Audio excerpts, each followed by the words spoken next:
Good night, welcome to Teleislas News, the most important information of the day. Authorities seized more than 2.6 tons of fishing in the protected zone of San Andres and Providence. The confiscated species were fish, lobster, octopus, and crab, as well as pots, harpoons, and 4 pangas that were in the sea. In maritime sovereignty and control operations, surface and air naval units of the Colombian Navy detected a motor vessel carrying 2,699 kilograms of fish that had been illegally caught in waters near Sorinas Key, a protected area for sustainable use where only artisanal and rice-hull fishermen are allowed to carry out this activity. The operation, which took place within the framework of the Archipelago Plan, was conducted 245 kilometers off the coast of San Andres Island, where the IRC Almirante Padilla missile frigate and the IRC 802 maritime patrol boat detected the Colombian registered fishing vessel Dracar V, crewed by 14 people who were engaged in industrial fishing.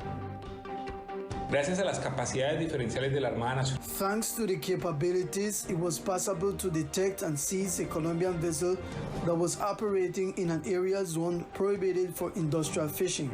During a patrol that was conducted with the ARC, it was possible to detect a vessel that was conducting fishing operations in the Serrana area, a protected area permitted only for artisanal fishing, and had 4 vessels deployed.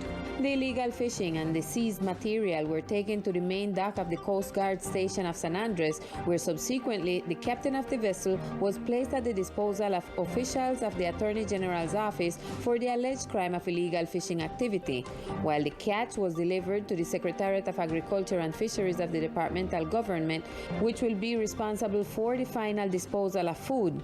Members of the Corporation for the Sustainable Development of the Archipelago of San Andres, Providence, and Catalina, Coralina, assisted in this case.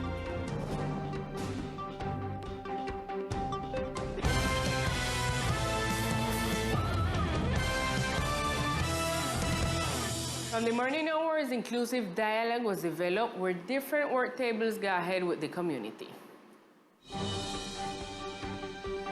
The departmental government, along with the Presidency of the Republic, in favor of the development and so that all the projects of the inhabitants of the island prosper, carried out the regional bidding dialogue with the Ministry of Housing, for which the collaboration of the local administration was important and enriching in terms of listening to the needs and proposals of the community of the island's territory.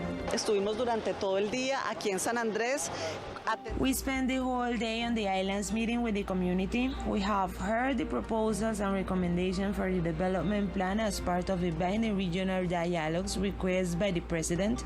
Today the islands did it successfully. We had quite few tables with listening to the issues, especially we have learned about the importance of transforming the territorial planning, encourage education, service, health, attention to children, women, young people in a complete conversation about what are in needs, a proposal of San Andres, Providence, and Santa Catalina for the National Development Plan. For his part, the governor in charge gave an account of the way how the departmental administration worked in the bidding dialogue that took place throughout the day. Well, with this social dialogue, we expect that some of the proposals that the people are presenting can be in the development plan for the nation, and the nation will try to comply with the aspiration of the people. The people is aspiring many things, and on each table they are there stating down their desire. We just hope that it can be fruitful and beneficial in behalf of the community, and that the national government will attend their petition. The event took place in the facilities of the Bolivariano School in the auditorium from 8 in the morning until 5 in the afternoon, in the presence of the main local and political authorities of the department, in addition to officials of the national level. The Minister of Housing, City and Territory, Catalina Velasco Campuzano, learned about the housing repair works that are being done with the houses affected by the past hurricanes. Here are the details of this information. During her visit with the Secretary of Infrastructure, the Minister of Housing took note of the damage and progress made by the departmental government in the reconstruction of the houses affected by hurricanes. She also reported the arrival to the islands of the program Change My House, a national government initiative for housing improvement that seeks to benefit low-income families throughout the country. We believe that the repairs made by the local government on the occasion of Hurricane Julia are a good way to attend to the victims affected by the winds and hurricanes, where roof repairs were made, especially those that affect the communities the most. We are making the assessments in San Andres to start the Change My House program, so we are looking for allies and seeking the assessment of the beneficiaries and making preparations for the Change My House program to reach the island of San Andres. For his part, the Secretary of Infrastructure spoke about the alliance that will be made with the Ministry of Housing for the benefit of the islands. We will be working hard for the improvement of all our houses in need in the archipelago. This is done with the interest of working hand in hand with the national government and from them towards us to continue in the development of our archipelago. The departmental administration through the Infrastructure Office will continue working with the Ministry of Housing to continue guaranteeing the improvement of islanders' homes most in need. And in other news, the World Travel Market, one of the most important events in the tourism industry worldwide, was successfully concluded where the archipelago was present. The World Travel Market Tourism Fair ended in London with 700 stands and 1,620 exhibitors, representing the offer of 96 countries and regions. For the 2022 edition, the archipelago was present through the Secretariat of Tourism, promoting the destination and establishing commercial relations. In this participation, we have been attending people from 5 continents, people from Asia who have been interested and were unaware of the Colombian Caribbean. There have been 3 productive days where we have been able to have meetings with international wholesalers to open charters from other latitudes of the world, such as Russia and Italy, where we are initiating contacts to evaluate the possibility according to market prices. These 2 approaches had already been made in other opportunities. Due to the devaluation of the currency, it has become more affordable for these markets, and it is possible that at this time an operation may begin to take place. At this moment, contacts are just beginning and there is still a long way to go, and if it's possible, it will be for next year. The head of the tourism portfolio, Juan Archibald Dow, stated that the archipelago will begin preparing in the coming days for the Anato Tourism Showcase, where the islands will be the guest destination for the 42nd edition in 2023. And now it's time for the news of the municipality of Old Providence and Santa Catalina with Millicent O'Neill.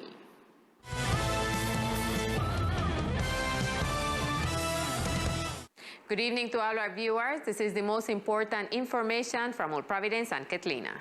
Businessmen on Manganil Bay Beach denounced that in recent days they have been victims of the theft of their products. The entrepreneurs asked for increased security in the place.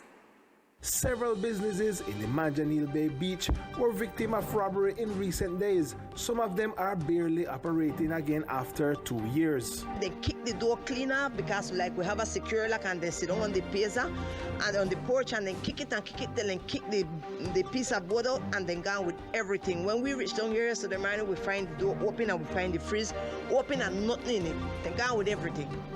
In 2 weeks right now, they broke my place 3 times right here. Take out all my fish them, all my lobster, all my cameron, all my beer them.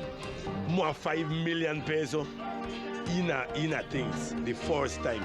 The second time they come and go with part the lobster them. They only go with the lobster them. The third time they come and they go with the bum boom them and the water them and some other little things go inside them.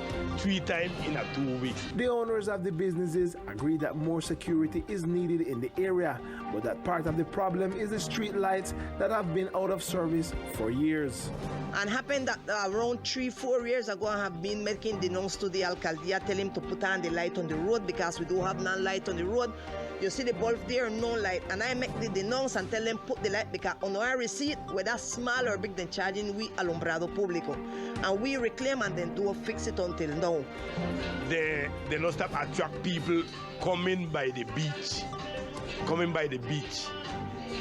Definitely, we need ask the authority them to come round more. The police them ask the alcalde to please help with. The business owners ask for help from the local authorities and police with the situation that is affecting them economically. And yesterday, the municipal mayor's office announced on social media the socialization of the new tourist and cultural boardwalk, which would be built between the Lovers Lane Bridge and the municipal dock. The project would cover the space where the old Hotel Aure was located, which was recently demolished. The socialization will take place this Friday, November 11 at 3 p.m. at the Cultural Center.